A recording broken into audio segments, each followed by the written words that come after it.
Hello, kitties. I am here to do some drawing, and instead of listening to some music and doing my cleanup and my drawings, I'm going to listen to uh, Ryan George and Douglas Rushkoff. They're going to be talking about the Metaverse.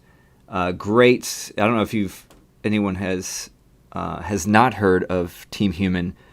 It's a great podcast. I support them on Patreon. Just a great resource for everything humanity and technology, and just a lot of different topics about what's going on today and how they correlate with actually the beginning of the internet itself back in the day. So great resource. So Douglas Rushkoff and Ryan George, we're going to be listening to this podcast while I'm drawing. So I'll be right here drawing.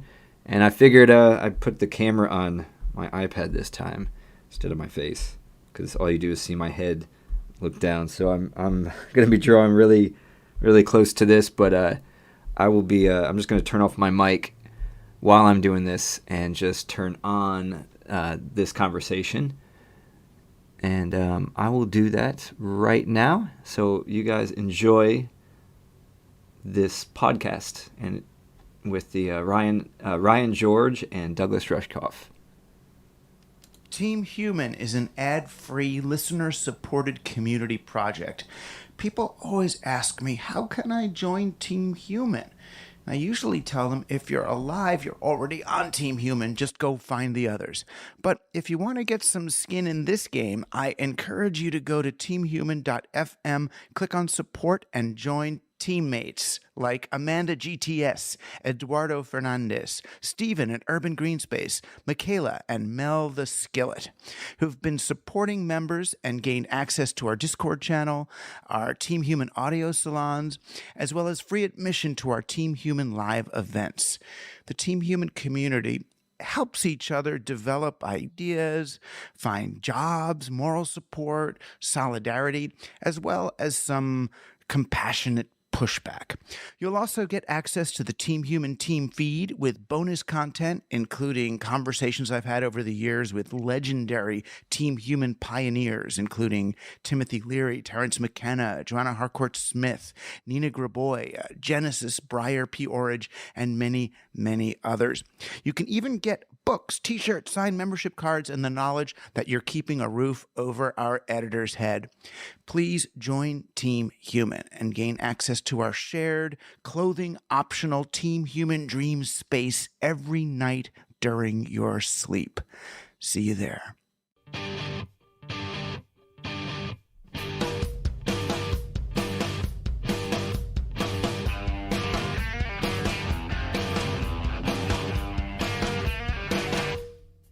You're on Team Human, conscious intervention in the machine, an experience of a reality before the verse went meta, where things remain fungible and people have value beyond their tokens. I like you just the way you are. I'm Douglas Rushkoff, and you're on Team Human. Playing for Team Human today, the actor, writer, media philosopher, and comic behind the YouTube series Pitch Meetings, Ryan George. What I've found is that I like asking why a few more times than is comfortable to kind of deconstruct those things. Ryan's going to help us contend with the absurdity of our particular instance in the multiverse, and maybe just help us navigate ourselves into a nicer one. It's time to intervene on behalf of people. I'm Douglas Rushkoff, and we're all on Team Human. Well, last week we got our most direct pitch yet for the profound reversal of human beings and technology that Silicon Valley's demigods have been dreaming about since the beginning. Mark Zuckerberg has launched his Metaverse project and even changed his whole company's name to Meta, as if to signal to us that his virtual reality universe won't be some dingy little digital simulation we enter when we choose. Nope. His metaverse will ultimately encompass the rest of our reality, connecting bits of real space here to bits of real space there, and then totally subsuming what we think of as the real world. Zuckerberg is going meta on our universe, or at least he's hoping to. When I clicked on the link to the Metaverse keynote event that my friend sent me, and the video started to play, I actually assumed I was watching a deep fake, like some kind of yes man prank. I thought it was a joke that someone had modeled Mark Zuckerberg's face and gestures really well and created a satirical infomercial for a non-existent Facebook product. Or maybe it was an animation by Facebook that everybody in it would get revealed eventually, because their cadence and inflection and gestures, they were like characters in a video game. And I was sure that the presentation would just come to an end and they do one of those big one more thing reveals and tell us we're watching a 3D model of Zuckerberg and his employees the whole time. Welcome to the metaverse. But no, this was the real Mark Zuckerberg and his most trusted employees pitching the metaverse, Facebook's new virtual world of worlds, where we're supposed to do our working, playing, and socializing forevermore. And I got it. I understood the vision. In the virtual and augmented future that Facebook has planned for us, it's not that Zuckerberg's simulations will rise to the level of reality. It's that our behaviors and interactions will become so standardized and mechanical that it won't even matter. Instead of making technology more compatible with human beings, these services and experiences slowly make human beings more compatible with technology and, of course, the market behind it. In the past, on platforms like Facebook and Instagram, this meant learning to value fame more than connection, likes more than love, and sensation over meaning. Like, dutifully, our teens sacrifice their mental health for image scrolling, and our politicians surrender governance for incitement. Yeah, we could conclude that our world is pretty accurately depicted in social media at this point, but that's only because our society has lowered itself to the level of these platforms. So now, just as we're waking up to the way Facebook has knowingly eroded our social, mental, and civic well-being, Zuckerberg is back with a new offering, a way out. Instead of struggling to make sense or peace in the real world, we can throw on a pair of VR glasses and step out into the metaverse he's building for us. Or AR glasses and engage with everyone's metadata instead of looking them in the eye, or pretend to be doing both at the same time. That's the whole function of the word meta. I remember back when they taught us postmodernism in college, I got stuck on that whole idea of meta. It's what all the French philosophers were trying to do to each other and the world around them. By coming up with a meta, with a frame around everyone else's work, they could in effect go meta on them. It's like when Beavis and Butthead, remember them? They would comment on MTV rock videos from outside the frame of the video. They were going meta. Or when Bo Burnham pulls the camera back to reveal we're just watching a television set with another instance of Bo, they've gone meta by stepping outside one world into the larger, embracing one, right? You're just in my picture. Meta does that, first and foremost, by becoming a holding company for all of Facebook's other properties. So Instagram, WhatsApp, Messenger, Oculus, as well as Facebook itself. Meta is not a tech company so much as a conglomerate that buys and sells other tech companies. Like Alphabet is this parent company to Google and all of its subsidiaries and stuff. But on another level, Meta is the ultimate strategy for Facebook to get out of its many troubles. Facebook is not cool with kids, it's in trouble with the government, and its growth prospects are really quite limited compared to Google, Amazon, Apple, which all develop different technologies like AI and robots and cloud services. The one silver lining here would be if Zuck really does transcend the logic of Web 2.0, which was to create monopoly platforms for everything.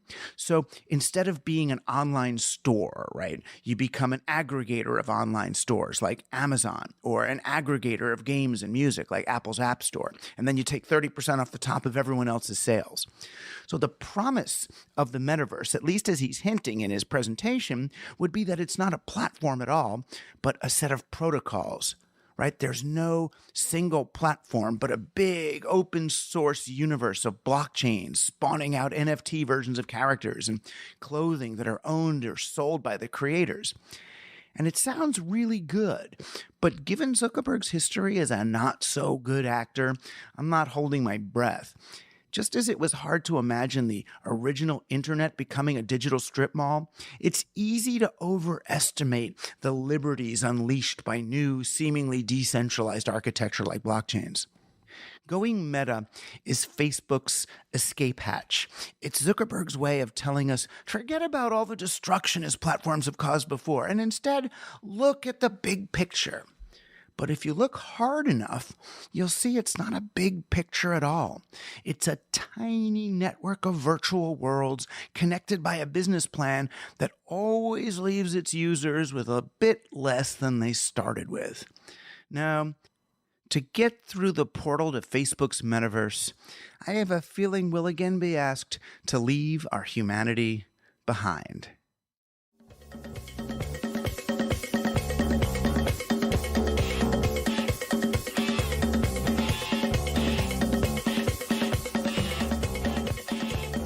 You're on Team Human. I'm delighted to bring you today's guest, another brilliant, funny thinker I've met since my return to thinking about memes and cultural transition and mutation, Ryan George. You have to check out his work if you're not already one of the 1.3 million people who've subscribed to his YouTube channel. He's an independent comedian making remarkable one-person but many-character videos. This guy is funny, smart, deep, and Canadian. This is the kind of discussion that makes my job fun and easy. Here's my conversation with Ryan George. So, hey, Ryan George. So, shoot, I forgot exactly how we met. Did you email me first? You sent out kind of your email blast newsletter, and I just responded. I don't know what compelled me to do it. I didn't know if it was one of those emails you can even answer, but you answered back pretty quickly. So I was like, oh, I guess that wasn't just a newsletter thing. Right. Oh, right. Well, it is just a newsletter thing, but then I still respond to everybody. Wow. Yeah. That takes a lot of work. It does at times. Yeah. I'm over the respond to every single email I receive thing that I got over that. Cause it's like the middle school kid who's like, oh, my teacher, says I have to do a book report on media virus that you wrote. Please tell me what it's about. Yeah. Okay. No, but you're right. You're responding to something I'd sent out. I usually send out kind of written versions of my monologues from this show. And it was sort of about social media addiction and how it led people to get all icky and mean. And then you sent me a link to this wonderful video you made in the style of your genre. You do this, for people who don't know, Ryan George does these videos called pitch meetings, right? Yep. And they're terrific. I mean, I had to watch a bunch of them before I realized they all have the same premise in some ways, not all of them, but most of them, that they're pitches for things that we already know. Yeah, exactly. Yeah. But when they're pitched as what they are, they sound so bad. You know what I mean? Or sometimes inventive, but it's like, that worked? That's what I'm always filled with. I don't know what it is, but over 250 episodes now, and it's always, if you take a step back and over-explain things, the movies just fall apart. They really do, and it's a really fun way because it's a gentle, fun, Team Human-esque way of pointing out some of the flaws in these things. Like you take, one of those weird Christopher Nolan movies with worlds within worlds, and you're like, okay, so then they dream this and that. They don't really ever explain this. No, we don't. We don't explain that. Nope. Yeah.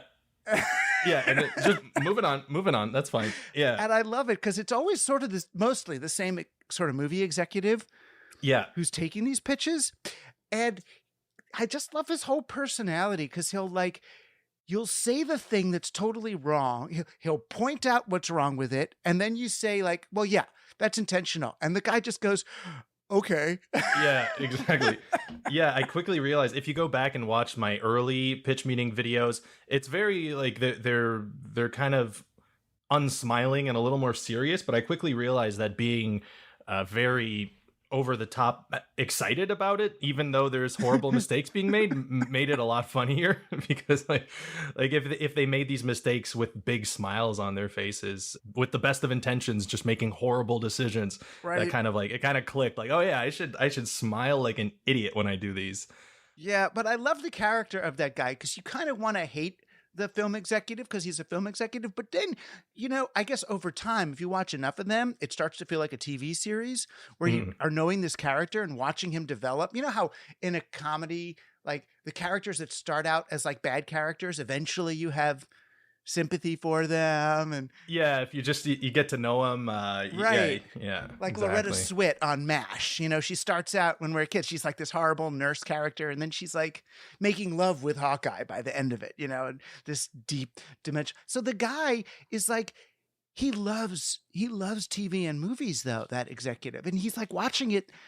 I get the sense like he's like thinking, okay, I'm watching that. All right, this character, but I don't like this. Oh, all right. I won't think about that. Okay, I like it again. Yeah, he's super excited, and he's easily, if he sticks on something that really doesn't make sense, he can easily be convinced that it's fine because it'll make money. Like that's that you could just move on. It's fine. Like, oh yeah, no, is that going to save us money on VFX? Yeah, let's go. Okay, let's do that then. Okay, fine. Yeah, okay, good. Exactly. Could you imagine? I mean, have you been in real pitch meetings for like TV shows and things? I have, yeah. And I've had conversations with actual studio executives and actual screenwriters, some of whom are the people who made the actual movies I've made pitch meetings for.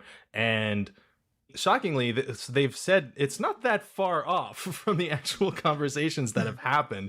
Like sometimes a studio will give a note to a writer that's just like, oh, like these kinds of movies need, this kind of CGI fest in the third act, and they kind of have to write that in, and then they have to kind of go back and insert a scene that explains why that happens, and it doesn't really make sense in the context, but they need that scene so it makes sense later. So they just become these Frankenstein monsters that are trying to give the audiences what they expect rather than tell a compelling story. Right. I mean, if a movie is focused on its theme and its story, I don't really have anything to say, and I can't really make a pitch meeting about it. But as soon as they start to go over the top with it and try to give like the fan service, and I'm golden.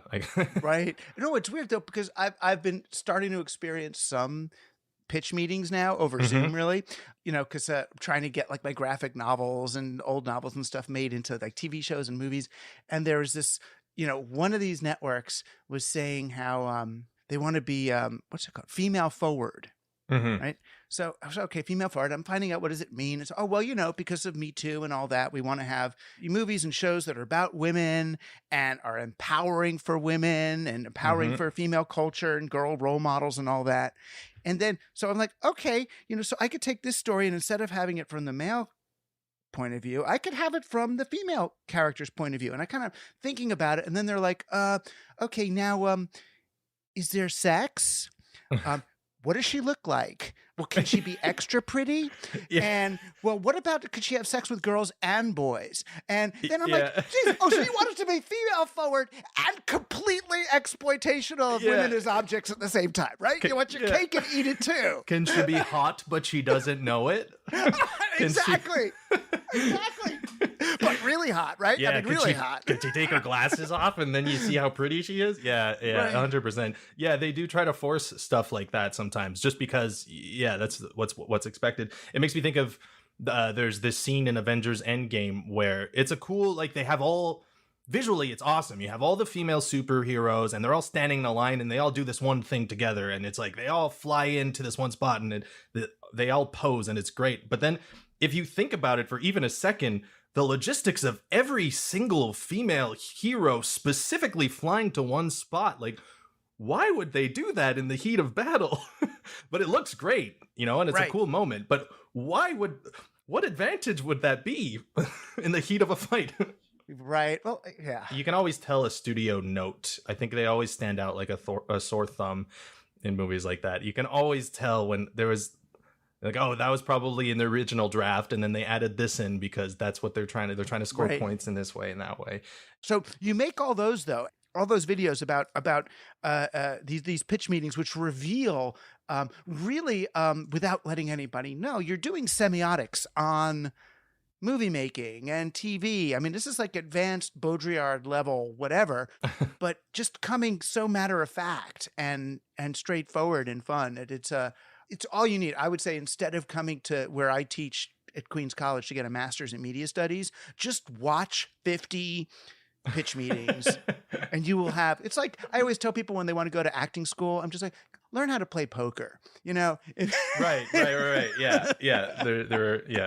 It's sort of like, it's like School of Hard Knocks media theory is all there. I love it. But then you did this thing that you sent me this link to something like pitch meetings. But what it is like, as I imagined where you were, it's the alternate dimension convention, right? Exactly. So it's all these little tables set up just like a convention, but these dudes or everybody in your videos is you, which is great for COVID, by the way. It's wonderful strategy. I didn't miss a production beat. But each table is basically selling their dimension, right? Yeah, just like cool stuff that they have in their dimension. So at the first table, the guy's showing off wasps, and he's like, "Oh, aren't these awesome?" And the guy's like, "No, not really. These sound terrible." I love that. Wasps, they kill things smaller than themselves and hurt things bigger than themselves. Yeah. It's okay. No, I don't like wasps. But then he moves right on, and let me play where he goes.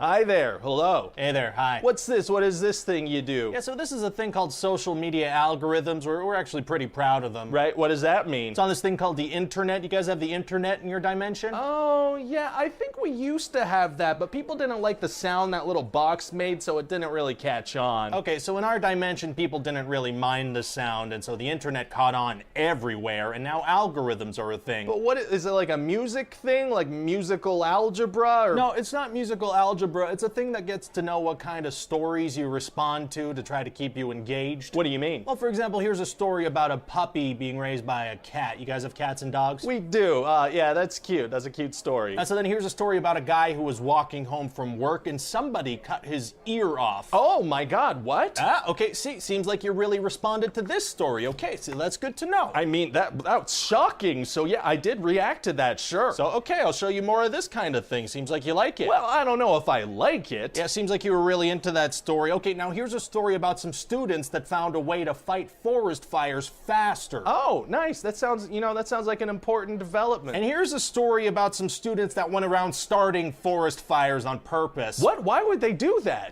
Okay, more interest in the second one, I see. See, already a pattern emerging. That's great. Well, I mean, obviously the second one made me angry, so that's a bigger reaction. Engagement is engagement to the algorithm. You're obviously very interested here. Okay. So then the algorithm would probably show you, well, first of all, it'd show you an ad for an addictive game you play on a telephone. What was that? Yeah, we get a lot of money to slip those in there. Don't worry about that. All right. Next up, we got a story about a bunch of criminals running around the streets causing problems, and another story about a really bad guy getting out of prison early. Oh, okay. Those both seem pretty negative. Can I hear more puppy stories, maybe? No, you had a much bigger reaction to the other stuff, so why would the algorithm keep showing you puppy stuff? I mean... Oh, more about that ear-cutting attack. Looks like it was done by somebody who doesn't share your beliefs. Huh.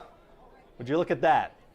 Yeah, figures. Yeah, they're different from you and they did some bad stuff. That feels good to know, doesn't it? It does make me feel a little good, because I know that people like me can't be the bad guys, you know? Yeah, and look at this. It turns out all that other bad stuff I mentioned, that was done by people different from you too. Is that true? It certainly sounds that way, doesn't it? So it is. I didn't say that. I just presented it in the same way I present everything, so it's hard to tell fact from fiction. Oh, okay. I see what's going on here. All right. You do? I do. Yeah, I get it. People with different views from me are the root of all evil. That could be the conclusion that someone comes to if it drives engagement. Add for something that aligns with the beliefs you've shown. Huh. And so, yeah, that's about it. I'd say the algorithm has you engaged now. You're hooked. How do you feel? I feel angry and scared, and like my thoughts are the only right ones. Yeah, well, maybe it would help to engage with other like-minded individuals that have been exclusively exposed to the same content as you. That does sound good. I got a lot of pent-up frustration now. I bet. So why don't you head over and talk to my colleague? He could take it from here. Hey, how you doing? Oh, yeah, okay, I'll head over there. That sounds great. Yeah, it gets pretty radical over here. Come on over. All right, see ya. Bye-bye now. And he sends him over to the echo chamber guy. Yeah, exactly. The incredible thing here is that that's the whole Social Dilemma movie in 2 minutes. Pretty much. Yeah. And you're hoping for him.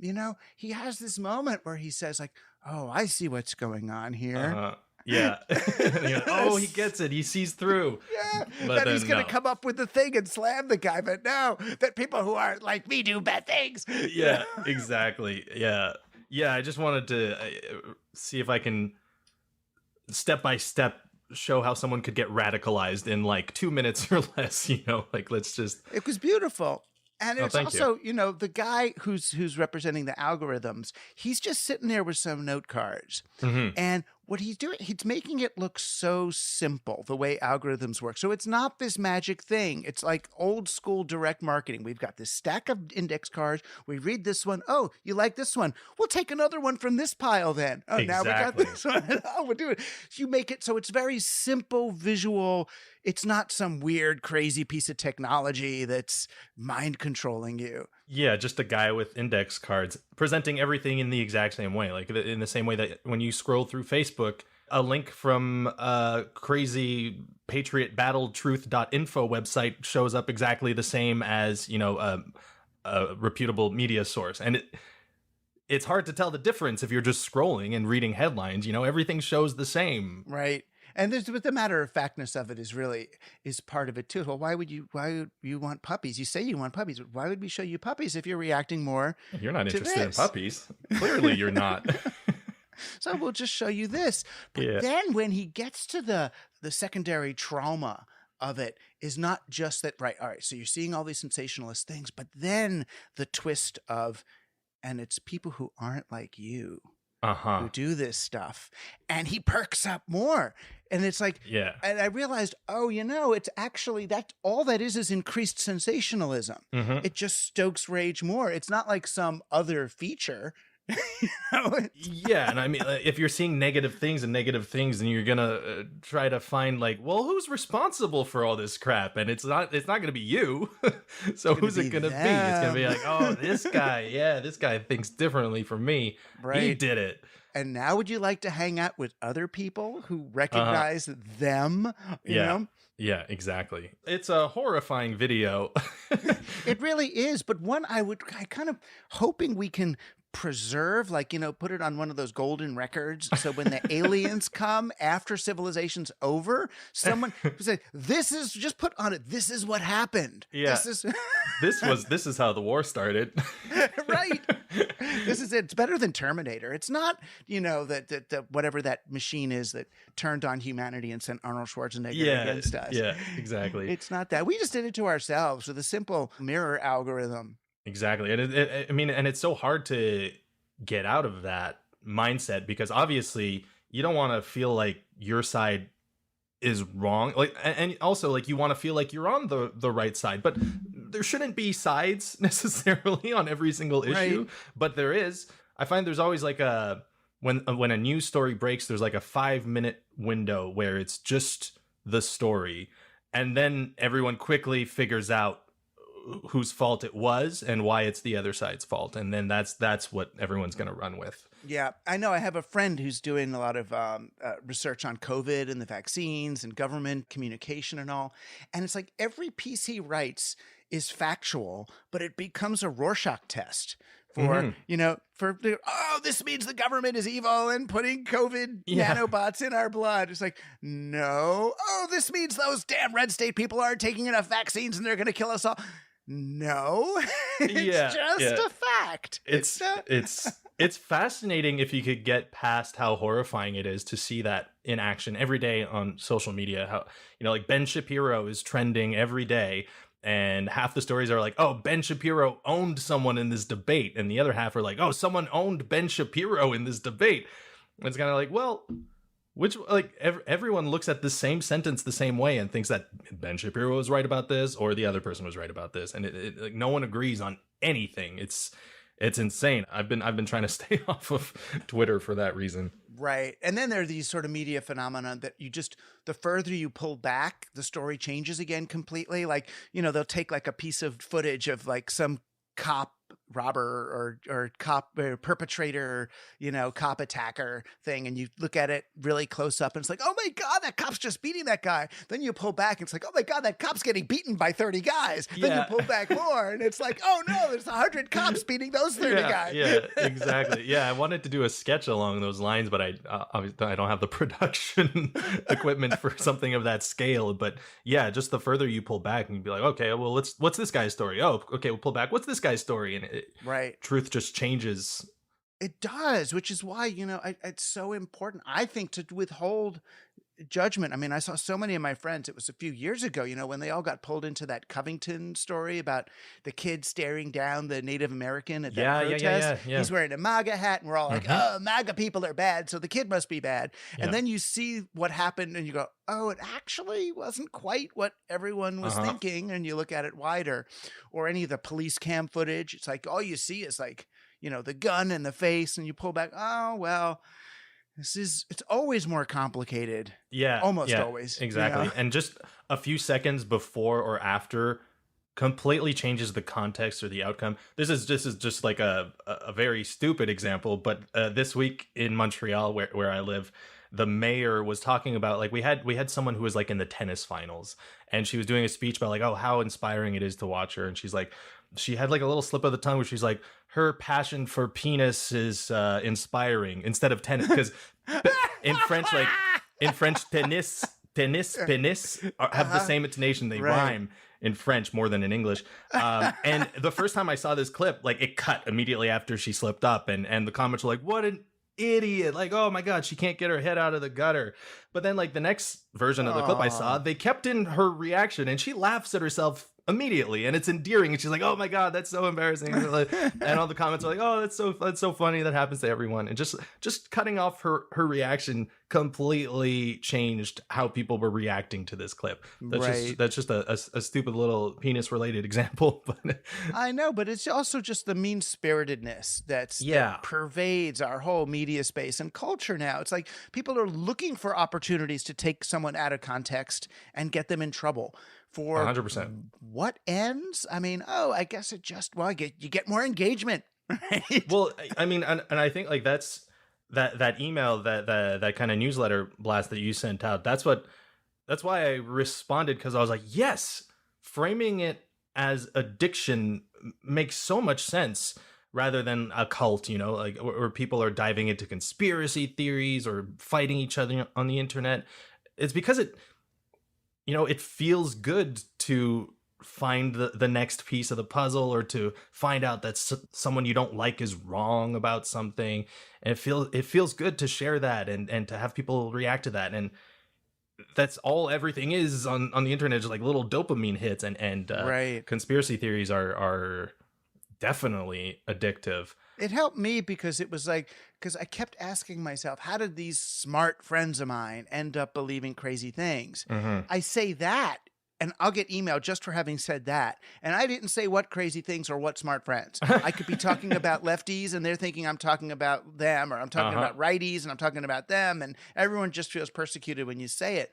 But it's not a matter of being smart. It's that you never ask someone, oh, he's so smart, how could he have become an alcoholic? Right? Exactly. Yeah. It's the same thing. It's you're getting these little dopamine hits from your computer screen or from your phone. And you know what, like even after I responded to your newsletter saying like, yes, that's the perfect way to contextualize this, it made me think about myself and my behavior on social media. And I click on, I actively like click on the crazy things that people post on Facebook and stuff, because it makes me feel good to kind of see what crazy stuff, like, it makes me feel smart in a way, you know, because like I click on the article and then I scroll down a bit. I'm like, oh yeah, this is why that's insane. This source doesn't make any sense, or this they're taking this out of context and stuff. So that's something that I personally want to work on myself, and hopefully other people can too. My problem is I do that with like New York Times articles now. You know, Yeah. I'll see a headline where they'll say something like, again, this is, I don't mean to make any point about COVID or vaccines or anything except the New York Times. Right? So I'll see something, New York Times headline, oh, you know, Israel schools open leading to massive COVID upsurge. It's like, okay, so, you know, and they'll start the article, you know, Israel opened up its schools and now there's all these people who are sick with COVID. And then like 3 paragraphs down, of course, Israel also opened its bars, its, you know, it's movie theaters at the same time. But we still have to do further analysis of the data to see how responsible the schools were for this. And it's like, why are you doing that? Why are they doing that? It's because they want to make a specific point that they want to make. I understand when whoever, Newsmax or someone does that, and I've got my propaganda filter on, but when the Times does it, or CNN or MSNBC or one of the, you know, the trusted newsers, it gets upsetting, because then I feel like, well, now you're just giving ammunition to all the people who want to say it's all fake news. 100%. And they know full well that, you know, most people are just reading the headlines and not diving deeper for those lines about the bars and the restaurants. And by framing it as a problem like with people's children, you're hitting something very close to home, and you're pushing engagement, and you're ensuring that people are going to interact with your shit on social media, and that's extremely irresponsible from a human perspective, but from a business perspective, they look for those kind of like clickbaity nuggets of information within their articles, and it's super harmful, you know? Yeah. And then I guess it is business, right? I'm hoping it's that, because then it's just, I do a structural critique of capitalism and I'm done, right? But it may not just be, I'm worried it might be something else, you know, that I guess the writer wants attention, you know, the writer wants, it's not just money even, you know, when we're in the dimension that you put in that, when we're in newsfeed algorithms dimension, which we kind of are. I mean, that guy's from our dimension, right? The shopper is from a different dimension where they got rid of the internet because they didn't like 56 modems and the crazy sound, right? So that's the thing, because we first look at him when he's with the character he's talking to before about wasps. We think that guy's from our dimension, but when he goes to the second table and talks to this algorithm guy, it's like, oh, the algorithm guy is in our world, and this guy is in some more innocent Charlie Brown universe or something where they don't have this stuff. But it becomes a worldview or a set of behaviors that then end up being engendered. They're not thinking anymore. Like Ben Shapiro isn't consciously thinking, oh, I'll get more hits if I do this. It's just, I get more love if I do this. I'm more important. I'm happier. Yeah, it's the classic, you know, no press is bad press kind of thing. Right. Just attention is attention is attention, and that's the business model. Or like you said, maybe it is the writer it's an ego thing where he wants more engagement on his profile because that'll lead to other things for him. Like at the end of the day, it boils down to, I guess, ego or money. Or both. Either way, it's very harmful. Right, because I'm thinking, you know, like our kids are living, or teenagers are living in that universe.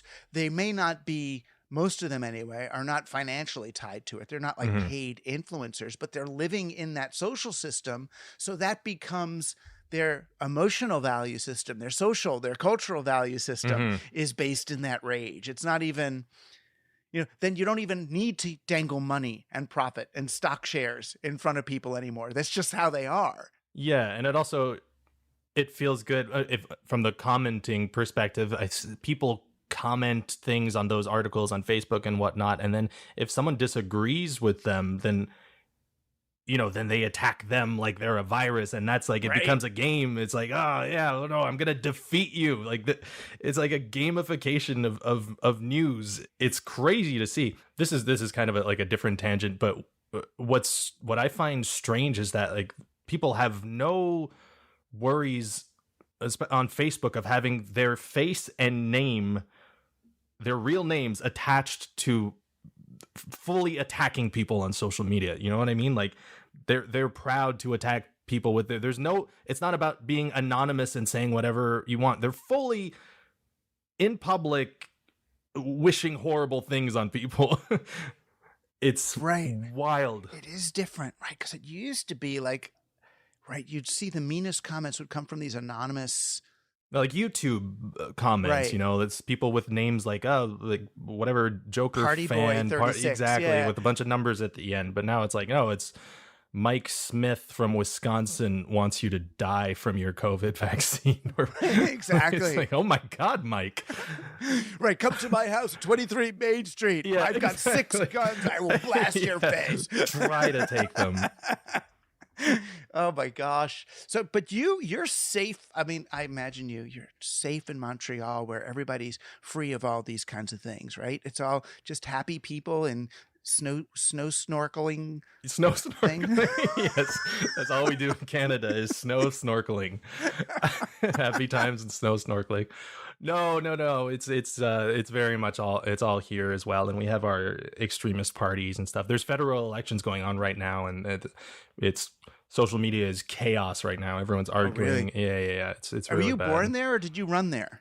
No, I'm born and raised here. Yeah, I know. I know people sometimes run away to Canada, and it is, I imagine, better in a lot of ways, but not. I think people sometimes see it as a utopia that's free from all that stuff, but it's definitely not. It's definitely not. And I've seen people I've worked with become very much radicalized on the internet and promoting conspiracy theories and stuff. And it's very much, I think it's everywhere, anywhere that social media has reached, it's all over the place. It's crazy.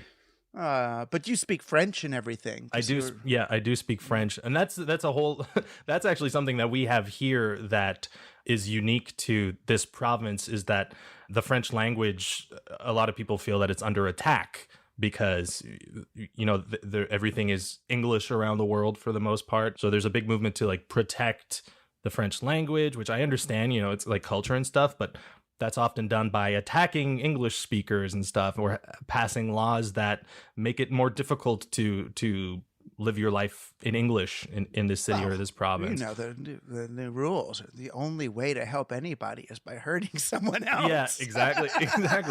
Yeah, it's very much in it. Like at my high school back in the day, I one time I got a detention for speaking English in the hallway. I went to a French high school, and they're like, no, we speak French here, so you got to stay an hour after class. Oh, that's great. It's like English is contraband. Right? Yeah, exactly. It's, but yeah, no, I'm bilingual. I'm happy to be bilingual, and it's, I love the French language as well, but it is just another thing where it's us versus them kind of mentality. And then people like me who are kind of perfectly bilingual, nobody really knows what to do with us. French people that are very much separatists and want Quebec to be its own province. They're like, oh no, you're one of the good ones because you know how to speak French, so it's okay. And then there's also strangely, people are very much obsessed with American politics over here, more so than our own politics. Just on social media, I see everyone's posting, especially when Trump was president. That's all you would see here is Quebecers that's all and we Canadians. Saw here too. Yeah. Really? Oh, you guys heard about Trump? Yeah.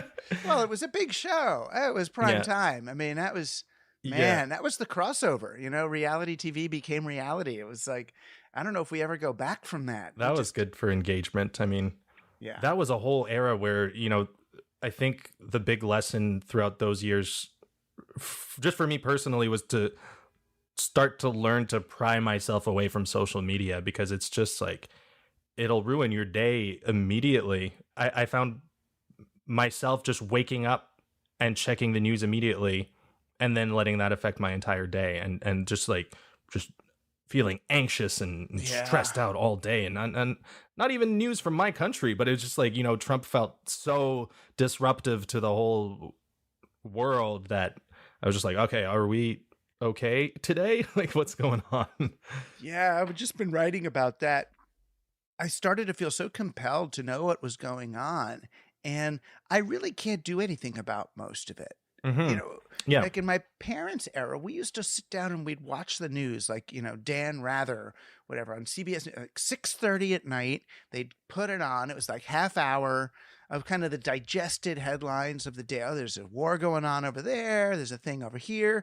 And it's like now with the 24-hour news cycle and Rachel Maddow and CNN and Fox and everybody, it's like we're each supposed to have a position on like Joe Biden's Afghanistan withdrawal policy. It's like,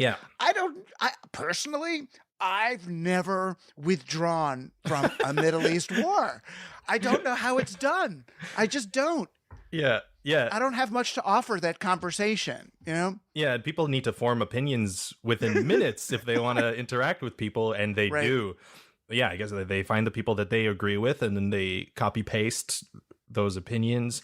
Who's to say those people are well informed and aren't just copy pasting someone else's reaction? Like who? Yeah, I remember I used to have that experience, like when I used to listen to a lot of sports radio, and I had like sports friends, and then you have a conversation about like last night's Rangers game or Knicks game or something, and someone says something, and then you're like, oh, you listen to WFAN, the Fan too. It's like, you got me. It's like, or someone talking about economics, and it's like, oh, you read that Paul Krugman column that you're now parroting. Exactly. But now they're parroting really crap, right? Now you're parroting something that was like the 90th comment on a Twitter thread.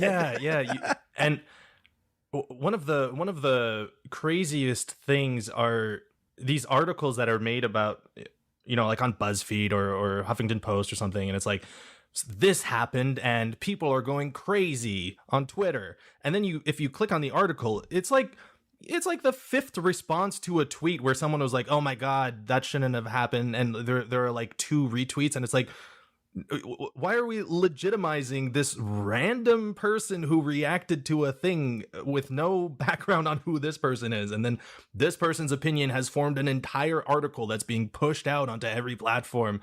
I know. Once I realized CNN had become like Twitter news, they're just covering what's on Twitter. Like, what's over? It's really over, Yeah, I find a lot of times if you see a headline about a controversial thing that happened with an actor or something, not like I'm not talking about the Me Too movement or anything like of that scale, but this controversial quote from this interview, or this week there was like this crazy awkward moment with Jennifer Aniston and this interviewer who asked a question, and then if you watch the video, it's not awkward at all, and they were both clearly joking, but just that becomes a controversy, and just that headline spreads, and it's like, oh my God, this interviewer attacked Jennifer Aniston. Like, it's crazy. They're just like creating drama out of thin air.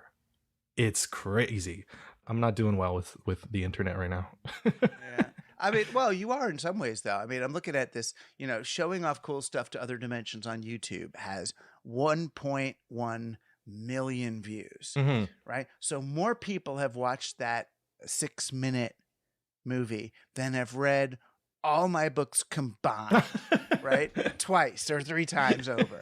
And so it's like, man, do you get money from that? What? Because YouTube has like pre-roll ad, whatever, the thing that you scroll through and then click don't watch, that you get money from that somehow, right? Yeah, exactly. You get a certain percentage of, I don't know what the percentage is, but you get a certain percentage of those pre-roll ads. And then at the end of my sketches, I'll have usually like it's sponsored by some company that's like, I do a little commercial at the end, and people could click away from that. So the money like comes from that and the pre-roll ads.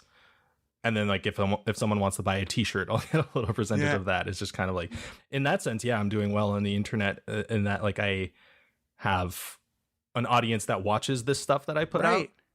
I mean, these are like Justin Bieber numbers as far as I'm concerned. Once it's over 1 million, it's all the same It's to all me. it's all Bieber from there. It's all, Drake, It's- whatever. yeah. You know, it's like you're in that. To me, it's like in that world because it's cool. I mean, but TED Talks get that kind of numbers, but it's cool, and that you could stay alive off the addition of all the micro pennies, Yeah. whatever they are. yeah, that's my full-time job, 100%. And you Yeah. eat, so you don't like go to clubs and do like stand up and stuff.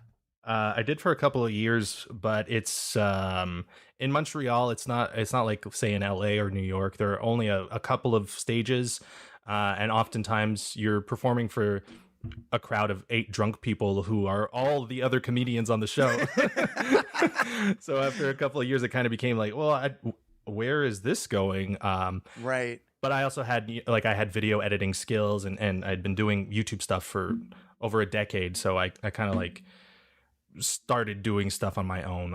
I had a YouTube channel with some friends also, that we still do stuff from time to time. But, as you get older, it gets hard to spend a weekend making a 3-minute sketch video that nobody watches, Right. And there's all this stuff you got to do. Yeah, Right. and you need to be super consistent and have a crazy output to do YouTube full time.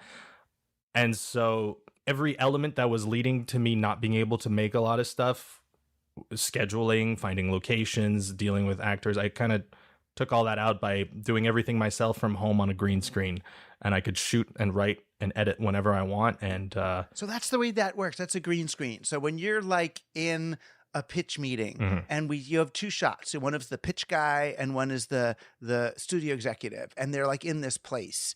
They're not really in a place. That's like a green screen. yeah, they're not in a place. They're in my basement. So in your basement, you've got a green screen and a couple of decent cameras, I guess, and then you make all this. I just have I have a extremely basic setup. I just have like a couple of things I bought off of Amazon, a green screen and a couple of lights and a camera that has a flippable screen so I could see myself. And that's it. I just I spend most of the time writing, trying to find ideas, and then the production part of it is really, really fast. Like I shoot in like a 7-minute sketch will take me 30-40 minutes to shoot, and then a couple of hours to edit. Right. But yeah, it's really the writing part that's Meantime, yeah, you're writing a whole script and figuring out. Yeah. Like each one of your things has a reversal, a surprise reversal in it to get it up to another level, and that's screenwriting. I mean, that's the real deal. Yeah, which is like that's what I think my strength is writing, is comedy writing, and so that's definitely what I spend the most time on. And then or just staring at a blank wall, just waiting for an idea to come, reading, I'm just like looking for kind of nuggets of truth that I could find that I could turn into a sketch. Honestly, like, to be honest, a lot of my videos came from reading your books. Oh, Like Present Shock, I think I squeezed a good 6-7 sketches out of that. yeah, that was a good. That's the one that what's his face? Bo Burnham read Present Shock. And Yeah. was like, oh, there's some good material Yeah, in here. exactly. But I just write about it as kind of woe is me nonfiction. This is what's happening to our world, and then you guys are like, oh, this could be funny. This has legs. Yeah, well, it's kind of, I'm just like, I think it's like a Chris Rock quote that I might butcher, but it's like something along the lines of comedy is just telling the truth in a surprising way. And Right. so as a comedian, you're always kind of like looking for those little nuggets of truth. And sometimes if I'm reading a book and something pops out like, holy shit, yes, I've never heard it phrased that way. Or, Right. oh my God, yeah, that makes so much sense. Like, oh, yes, that explains it so well. Then that's a little nugget that I can then take and be like, okay, how would I recontextualize this so that it's funny? And so sometimes that'll be a alternate dimension convention, or Right. just people speaking too honestly to each other about stuff, I mean, I always feel like, I've got this purpose, right? So my purpose is to help people kind of distinguish between what just is and what we've created. What are the real underlying assumptions underlying what we're doing, and who assumed them for us, and do we have to keep assuming them? So I sort of feel like that's what I'm doing. I'm trying to be like on a literary LSD, right? To reveal the reality tunnels that we're in. What do you see, or do you think of it this way? Do you feel like you've got this kind of purpose, this thing that you're driving towards? Yeah, I've thought about that sometimes, but usually the pace that I have to put stuff out doesn't allow for a lot of self-reflection time. I think that, like when you grow up and you come into the world and you need to absorb so much information just to be able to function as a human being in society. And so, you learn what a prison is. And maybe you ask a couple of questions and you're like, oh, that's where they put the bad people. Okay, got it. Oh, okay. And then they stay there for an extended period of time. Okay. But I find if you just ask why a couple of more times, like past the point of comfort, everything gets really ridiculous, So that's kind of what I've found is that like I like asking why a few more times than is comfortable to kind of, deconstruct those things. Like one of my videos is the first guy to ever open a restaurant. And if you ask why, I go like, why are restaurants a thing? Well, because we need to eat a couple times a day or we die. Well, why am I expected to tip these guys? Oh, well, because the owners, that helps them keep the cost down. But I still have to pay that cost. Yeah, because we don't want to do that. Like it just like everything just breaks down. So, well, because we're in this illogical reality. It's almost absurdist at that point. Yeah, and you just kind of have no choice but to have a basic understanding of things and act like it makes sense. So I do like kind of pulling the veil back on that and being like, nothing makes sense, I'm still trying to find that balance between like sometimes I want to talk about something that is very important, and I think like something like a social media algorithm tearing apart the fabric of society is an important thing to talk about. But then my last video was about how the word dongle sounds like penis, so like I'm just trying to find the balance between silly and serious, and it is. I always thought that. Yeah. Do you believe in other stuff?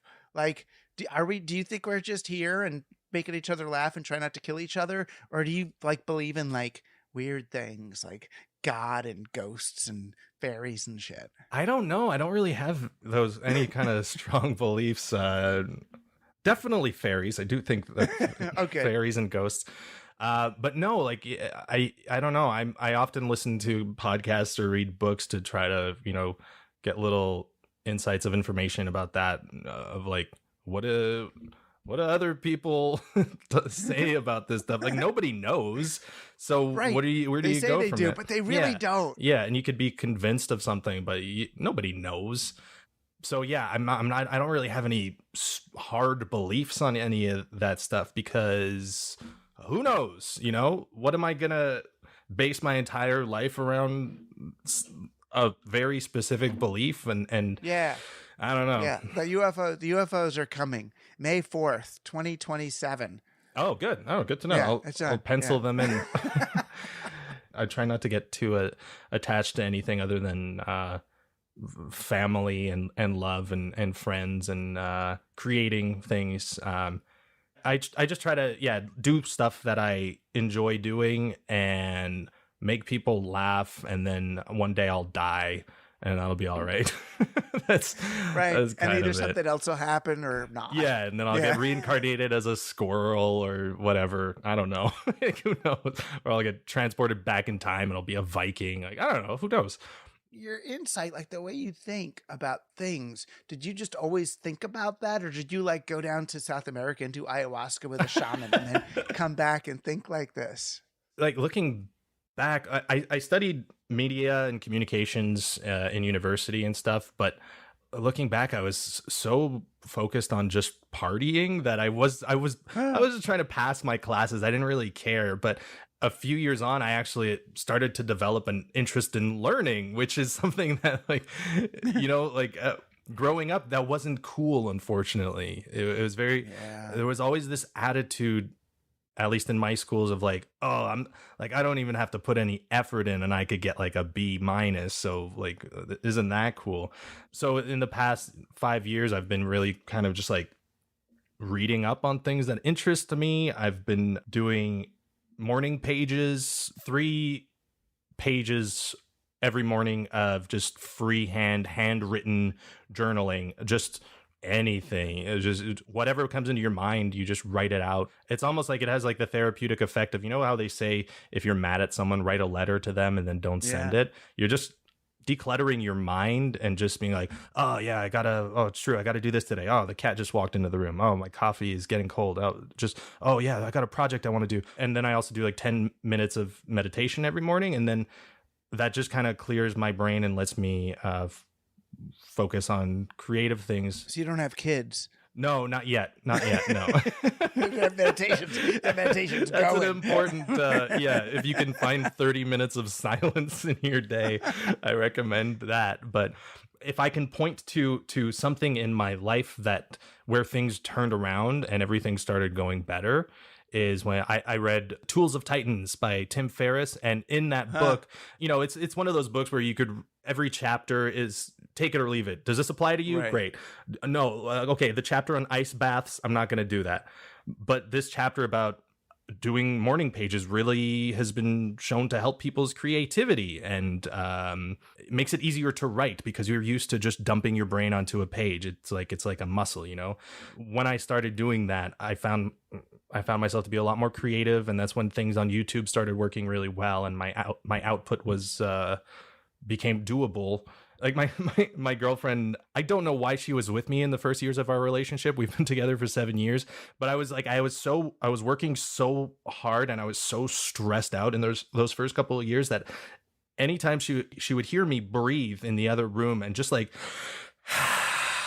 just these like deeply stressed sighs of just awful. But then when I started to meditate and started to do morning pages, that went away. I'm not as stressed about everything. And she can actually tell the days when I don't do morning pages or when I don't meditate. Oh, wow. She can tell by my breathing. She'll be like, oh, you should maybe do your morning routine, huh? I'm like, oh shit, yeah, you're right. That's what whenever there's a problem, it's because I haven't done that. If I'm stressing, it's like, right, I should just sit and breathe for 10 minutes. I think it's something that should be taught to children and stuff. And I think increasingly it is. Being alone with yourself is not something that people do in general, which is why it's tough to sit around and not pick up your phone. Do you have a goal? Do you feel like you're working towards something? Are you like steady as she goes, this YouTube thing's working, I'm happy? Or are you like hoping like Saturday Night Live sees you and then wants to do a weekly post? Yeah, that's a question I'm struggling with right now, actually, because when I started on YouTube. All right, it is about done. There's a few minutes left on the interview, so I am got to close down because my iPad is, I don't know if you saw, but I think it's on 2% by now. It goes quick after 10 to 5, so I am going to close this and save. So I'll knock it back on to the website while I say my goodbyes, and I got to save this. So each time I'd save it into the cloud, actually email myself the image, and that way, if this iPad blows up, I don't lose everything. So that is it. I'm sending this to myself right now, and I appreciate anyone watching, and I hope you enjoyed it.